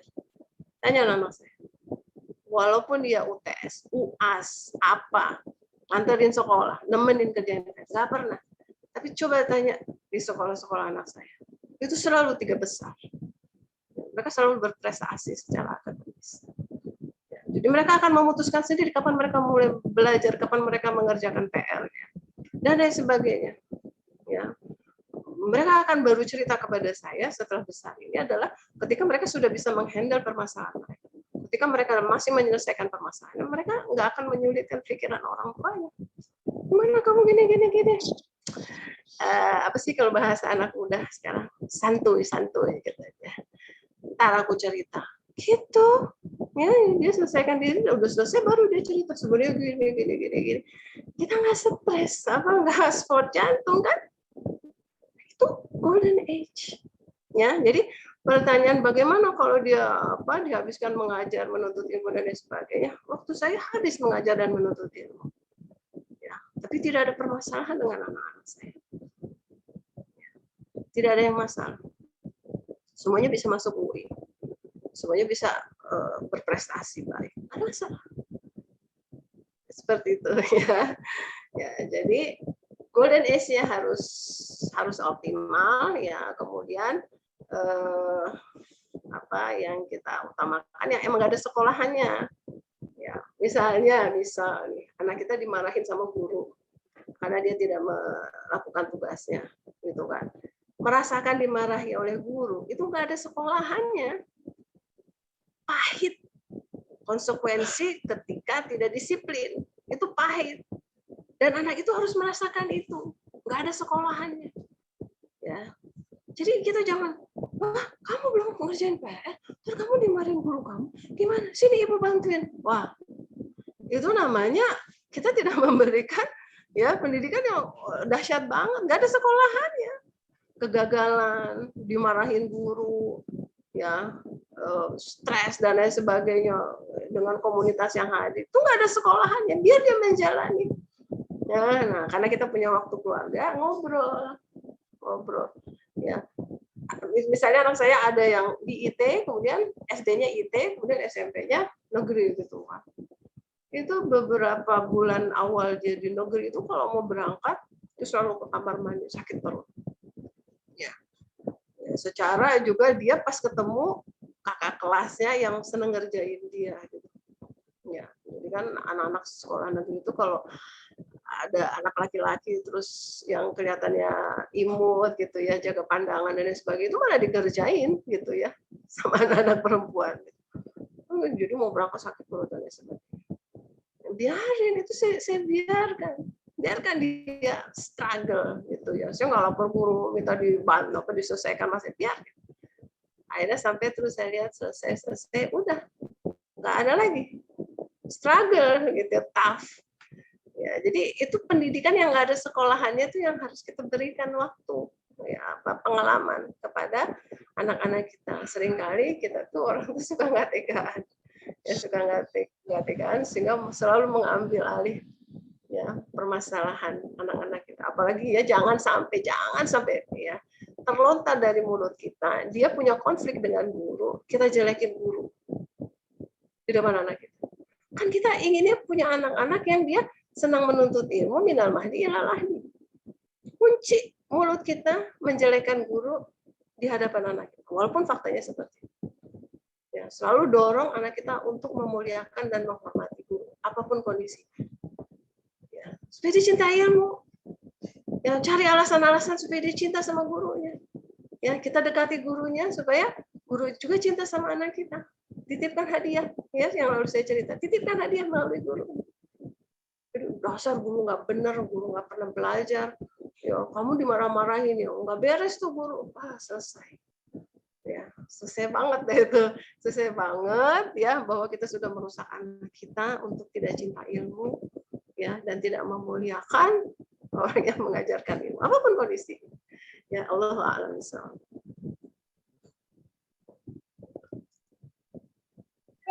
Masya Allah, syukron Ustazah. Masih ada sekitar 10 menit lagi jika masih ada yang mau bertanya.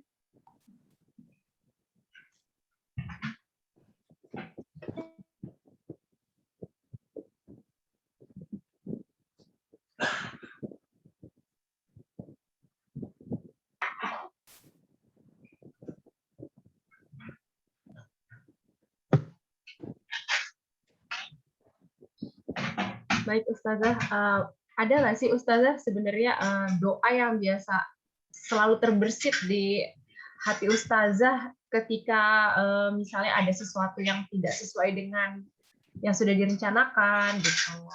Mungkin kan manusiawi ya, mungkin ada suatu rencana yang sudah direncanakan tapi tidak terjadi dan ada kekecewaan di dalamnya itu.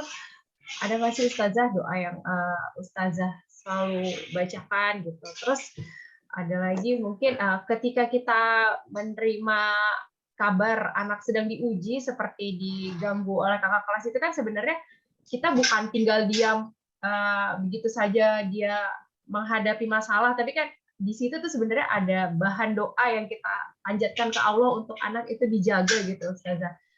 Mungkin ada nggak sih Ustazah tips yang bisa membuat kita tuh makin kuat untuk terus berdoa tuh doanya tuh gimana gitu Ustazah? Kalau saya sih doa inti saya itu alhamdulillahirabbil alamin. Ya. Jadi ketika mengalami kejadian apapun ya, pertama yang terlontar di lisan saya alhamdulillahirabbil alamin. Ya. Allah hadirkan kesempitan ini, Allah hadirkan ujian ini, alhamdulillahirabbil alamin. Berarti saya, anak-anak saya dianggap mampu oleh Allah untuk menyelesaikan permasalahan.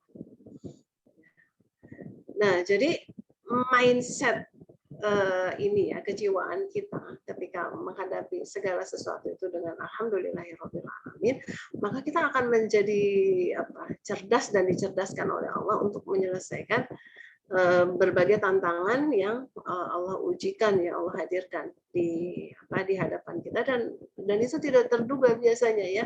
Yang Allah hadirkan itu tidak terduga. Ya, jadi kita akan santai ya. Saya misalnya dipanggil guru gitu ya. Kan biasanya anak-anak yang memang dia kemudian sudah memahami ya, memiliki pemahaman yang mendalam ya tentang pelajaran itu, kadang-kadang suka ngerjain guru gitu ya, atau dia bisa membuat satu jawaban yang tidak sesuai dengan jalan yang diberikan oleh gurunya misalnya gitu ya. Nah,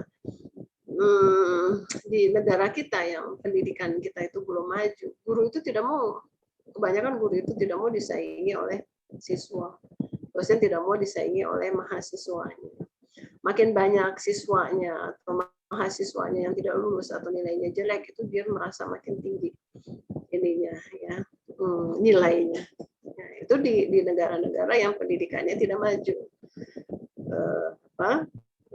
Seperti itu gitu ya. Jadi memang saya dipanggil gitu ya.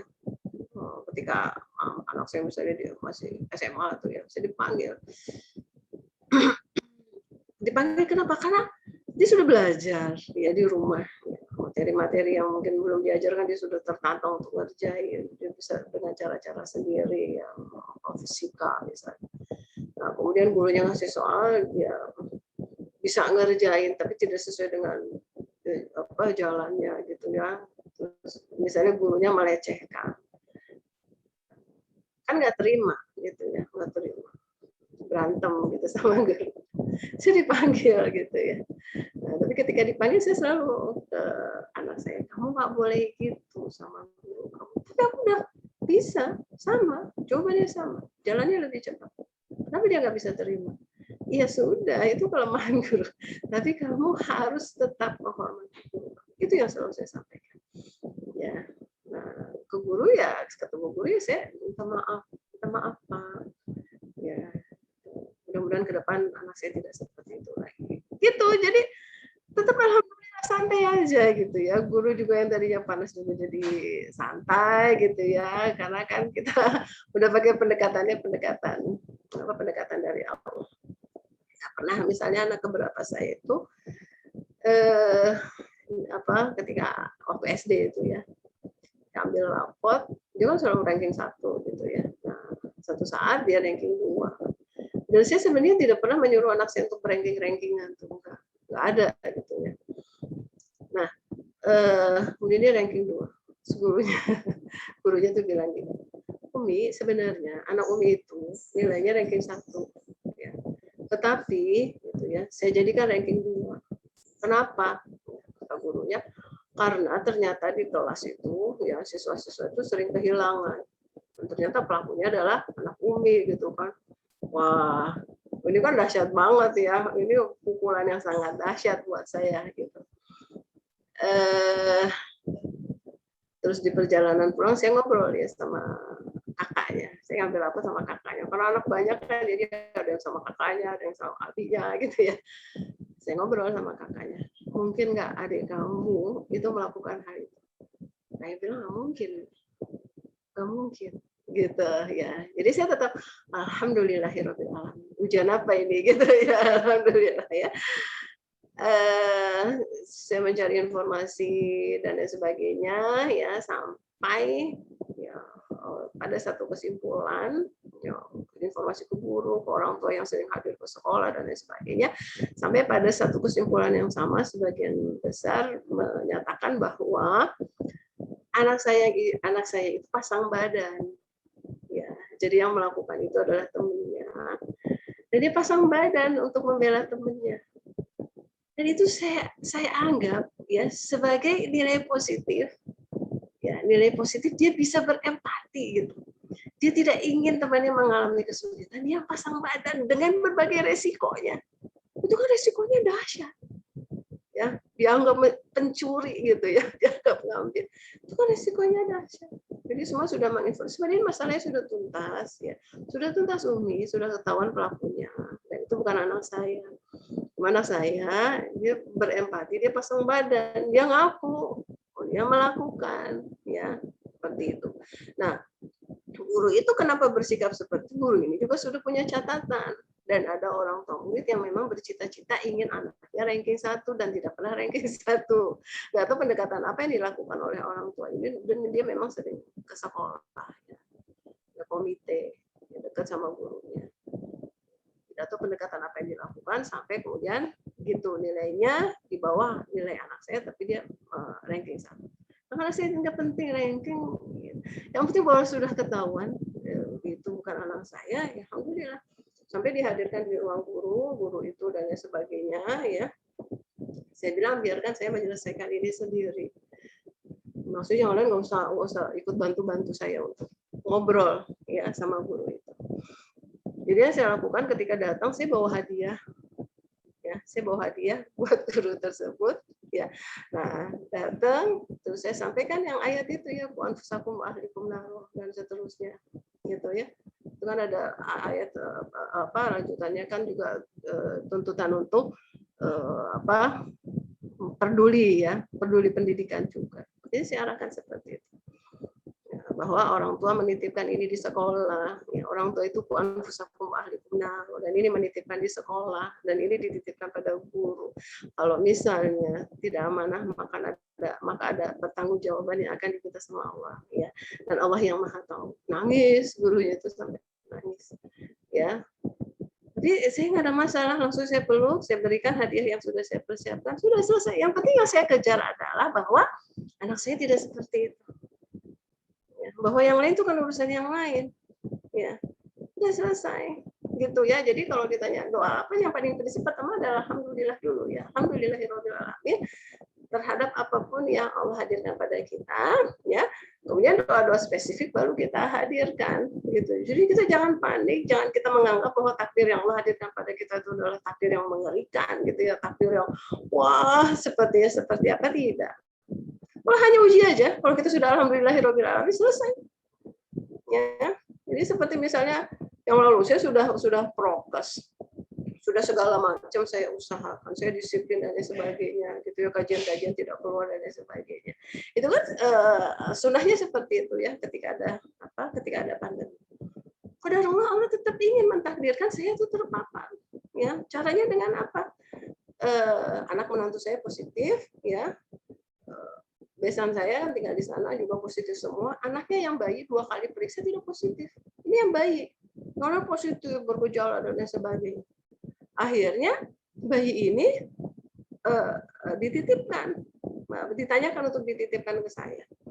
Ya, saya tanya ke dokter, ya, ini bagaimana nih 2 kali sudah periksa, ya, negatif terus. Ini dokter berpendapat yang berarti negatif, gitu. Ya sudah, Bismillah, gitu. Ternyata bayi itu datang 3 hari demam, 5 hari semua serumah demam. Bergejala, periksa positif. Semua termasuk saya. Gitu, ya. Nah, dalam kondisi seperti itu kita semua ketawa-tawa, anak ketawa-tawa. Ya, alhamdulillah positif juga ya kita, katanya gitu ya. Mereka tuh santai-santai aja, ya. Saya juga santai. Tapi karena saya komorbid ya, pernah gagal nafas, asma dan lain sebagainya, dirawat. Dan memang hasil ronsennya ada pneumonia. Cuma nih perhatikan ya akhwat ya. Saya ucapkan alhamdulillah. Saya serahkan pada Allah. Ya Allah, saya sudah usaha, ya. Dan ini milikmu, dan tubuh ini saya gunakan juga untuk mengagungkan firman-firmanmu, untuk mendakwahkan firmanmu, bukan hanya sekedar dibaca, dakwahkan bahwa itu adalah harus yang menjadi pedoman hidup, mengagungkan Engkau ya Allah. Sekarang aku serahkan tubuh ini, bagaimana ya, bagaimana Engkau akan memperlakukan milikmu ini. Jadi itu yang namanya saturasi, kisarannya itu 97, 98, batuk-batuk nggak ada, dan lain sebagainya. Pokoknya ciri-ciri itu nggak ada. Tapi alatlah yang bicara. Sampai ronsen ketiga kali baru ada perbaikan di paru-paru. Tapi secara gejala saya tidak merasakan apa-apa. Itu efek doa alhamdulillahirabbil alamin. Gitu ya. Jadi apapun yang kita alami, pertama alhamdulillahirabbil alamin. Itu dulu. Ya, insya Allah kalau secara mindset, secara mental ya kita sudah menerima apapun yang Allah hadirkan, maka insya Allah doa itu akan ngefek ya, luar biasa. Syukran Ustazah. Ini masih ada 2 pertanyaan lagi. Memungkinkan untuk dijawab tidak ya Ustazah? Cepat aja ya. Jika kelewat usia golden age, bagaimana? Kelewat itu bukan berarti tidak mungkin, ya, masih bisa. Cuma kita harus bersabar, bersabarnya juga gini, bahwa itu kontribusi kita ya. Lewatkan memformat itu kita yang berkontribusi. Jadi evaluasi diri kita ini yang membuat kita santai. Kita tarik tuh ya, anak kita yang SMP ternyata logiknya belum berjalan. Kita tarik anak kita yang ternyata sosialisasinya bermasalah, ya masih drek-drek kalau ketemu orang. Banyak orang tua itu bangga gitu ya, anaknya asik dengan Quran, asik dengan HP, asik dengan buku, dia asik dia. Padahal sebenarnya dia tidak punya kecerdasan sosial, dia drek-drek. Ya, mau komunikasi, mau ngobrol sama orang tuh dia drek-drek. Ya, seperti itu. Nah, bantu dia, biarin udah SMP juga. Perlakukan dia seperti anak SD, perlakukan dia dalam usia masih seperti golden age itu. Karena ini kita yang salah. Ya, jadi perlakukan seperti itu sambil mengajar ya ketepatan perilaku sesuai dengan usianya. Tapi yang kelewatan itu kita bantu. Seperti anak kecil ya, menghafal Al-Qur'an karena tidak terformat menghafal Al-Qur'an ya. Kayak anak kecil kita tuntun ya. Kita tuntun pelan-pelan satu ayat. Karena tidak ada format menghafal. Gitu ya.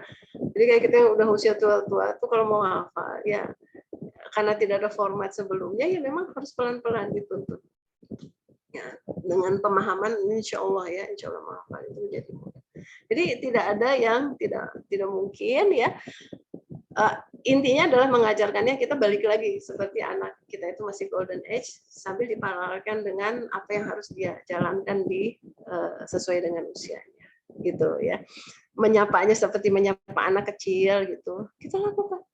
Masya Allah, sekarang sudah bisa setrika baju ya, padahal itu mungkin harusnya anak usia berapa gitu ya baru bisa. Masya Allah, itu kayak anak nggak apa-apa ya, itu bukan membuat jadi manja, karena itu kesalahan kita melewati golden age untuk dia mampu mandiri.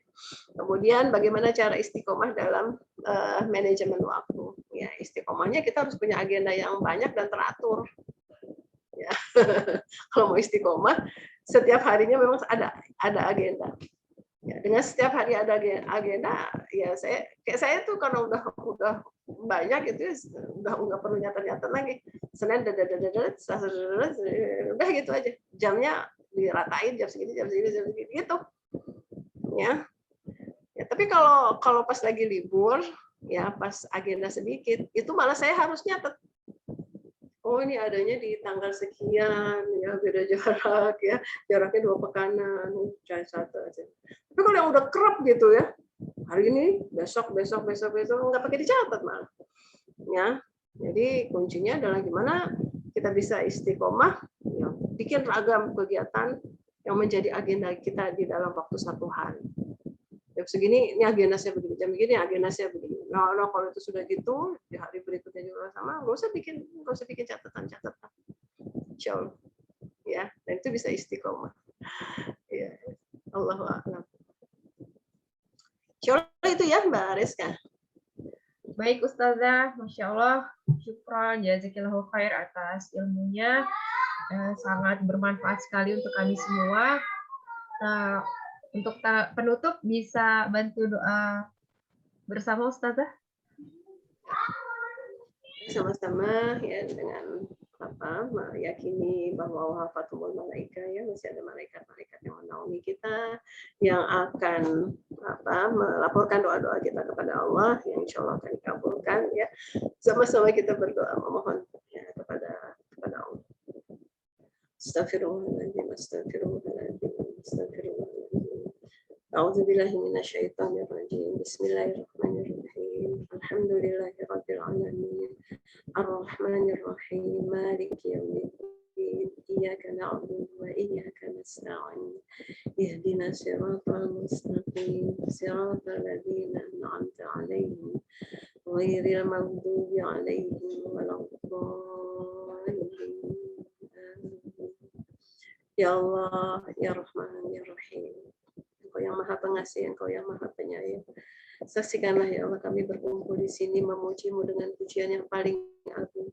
Alhamdulillahirabbil alamin. Segala puji bagi Engkau, Rabbul Alamin, Pencipta, pemilik, pemelihara, dan penguasa alam semesta ini. Jadikanlah ya Allah pujian kami sebagai sarana Engkau mengabulkan doa kami yang paling utama. Ihdinas siratal mustaqim.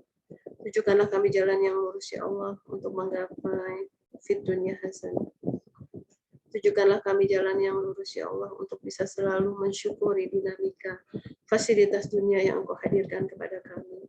Sehat maupun sakit, lapang maupun sempit, kaya maupun miskin, dan semua dinamika dunia yang Engkau hadirkan kepada kami yang tidak bisa kami rinci satu persatu. Seperti yang telah Engkau berikan pada hamba-hamba pilihan-Mu, para nabi, para siddiqin, para syuhada, para sholihin ya Allah. Ihdinas siratal mustaqim. Tunjukkanlah kami jalan yang lurus untuk menggapai fil akhirati hasanah. Berilah kekuatan, kemampuan, motivasi yang kuat kepada kami untuk terus memperbaiki bacaan kami agar kami bisa menunaikan kewajiban kami. Hak firman-Mu dibaca dengan benar ya Allah. Terus untuk kami mampu bisa menghafal. Terus kami bisa mampu untuk memahami. Terus untuk kami bisa mampu mengamalkan petunjuk-petunjuk-Mu, pedoman-pedoman hidup yang Engkau hadirkan kepada kami. Sehingga kami terus mendekat menuju ridho-Mu, sehingga kami terus mendekat menuju surga-Mu. Seperti yang telah Engkau janjikan kepada para nabi, para siddiqin, para syuhada, para sholihin. Jangan hampirkan, jangan campakkan kami ke dalam neraka-Mu ya Allah, walaupun hanya sekejap. Kami tidak bisa membayangkan pedih yang akan kami rasakan ya Allah, kami tidak sanggup. Sakit yang ringan pun kami sudah banyak keluh kesah. Apalagi kepedihan neraka yang harus kami jalani ya Allah. Dengan berbagai kekurangan-kekurangan, dengan berbagai hal yang masih harus kami perbaiki. Kami mohon kepadamu, jangan Engkau biarkan kami merasakan kepedihan neraka-Mu ya Allah. Rabbighfir lana dzunubana wa liwalidayna warhamhuma kama rabbayana shaghira wa li jami'il muslimina wal muslimat wal mu'minina wal mu'minat al ahya'i minhum wal amwat. Ya Allah, ampunilah keterlanjuran kami, kekhilafan kami, dosa-dosa kami dalam melalaikan amanah nikmat waktu yang telah Engkau berikan kepada kami ya Allah. Berilah kekuatan dan kemampuan kepada kami untuk bisa memperbaiki. Berilah kekuatan dan kemampuan kepada kami untuk bisa menjalani waktu yang menjadi kehidupan kami, yang kelak kami bisa mempertanggungjawabkan di hadapan-Mu ya Allah, dan Engkau ridho dengan pertanggungjawaban penggunaan waktu yang telah Engkau karuniakan kepada kami ya Allah. Ya Allah, ampuni pula dosa-dosa kami, keterlanjuran kami, kemaksiatan kami pada hal-hal yang lain yang sudah terlanjur kami lakukan. Ampuni pula dosa kedua orang tua kami ya Allah. Kami ridho ya Allah, ridho dengan kekurangan orang tua kami dalam mendidik kami ya Allah. Kami tahu tidak ada orang tua yang bertujuan untuk mencelakakan. Tidak ada orang tua yang bertujuan untuk merusak anaknya. Yang ada adalah kekurang fahaman. Yang ada adalah kekurang keterampilan yang hadir pada orang tua. Dan kami ridho ya Allah. Jadikanlah keriduan kami sebagai sarana Engkau ampuni orang tua kami ya Allah. Orang tua kami yang sudah wafat ya Allah, lapangkan kubur mereka ya Allah. Jadikanlah kubur mereka sebagai surga-Mu, salah satu dari taman surga-Mu ya Allah. Jadikanlah keriduan kami kepada kekurangan mereka dalam mendidik kami ya Allah. Sebagai sarana Engkau melapangkan, sebagai sarana Engkau menyabarkan, sebagai sarana Engkau memudahkan orang tua kami yang masih hidup, yang sedang menjalani kesulitan hidup di usia tua, renta, pikun, dan berbagai ujian yang menghimpit mereka. Lapangkan mereka sampai akhir hidup mereka mendapati akhir hidup yang husnul khatimah ya Allah. Rabbana la tuzigh qulubana ba'da idh hadaytana wa hab lana min ladunka rahmah innaka antal wahhab. ربنا هب لنا من أزواجنا وذرياتنا قرة أعين واجعلنا للمتقين إماما ربنا آتنا في الدنيا حسنة وفي الآخرة حسنة وقنا عذاب النار سبحان ربك رب العزة عما يصفون وسلام على المرسلين والحمد لله رب العالمين. Amin, amin, amin ya Rabbal Alamin. Alhamdulillahirabbil alamin. Terima kasih untuk Ustazah Indra yang sudah membersamai kami dalam pembekalan guru hingga bagian 3 ini. Syukron, jazakillahu khair. Semoga dengan bertambahnya ilmu yang bermanfaat ini semakin memperkaya pengetahuan kami dan semoga semakin meningkatkan keimanan serta ketakwaan kepada Allah Subhanahu wa taala. Ibu-ibu yang dirahmati Allah, demikian pembekalan guru untuk hari ini. Insya Allah pekan depan di hari yang sama, di hari Rabu pukul 18.45 akan diadakan kembali kajian bagian keempat yang bertema bekal yang harus dipersiapkan seorang guru. Ini akan semakin menambah penasaran kita karena ini sudah di ujung puncak ya, karena terkait tema guru ada di akhir nanti. Diharapkan agar teman-teman guru dan mungkin yang lain yang tertarik bisa hadir di pekan depan di jam yang sama. Saya sebagai pembawa acara mohon maaf apabila ada kata-kata yang kurang berkenan dan tidak tersusun dengan baik. Mari kita tutup dengan doa penutup majelis. Subhanakallahumma wa bihamdika asyhadu an la ilaha illa anta astaghfiruka wa atubu ilaik. Wassalamualaikum warahmatullahi wabarakatuh. Waalaikumsalam. Tambahan ada titip pesan dari Bunda Nida. Bunda Nida izin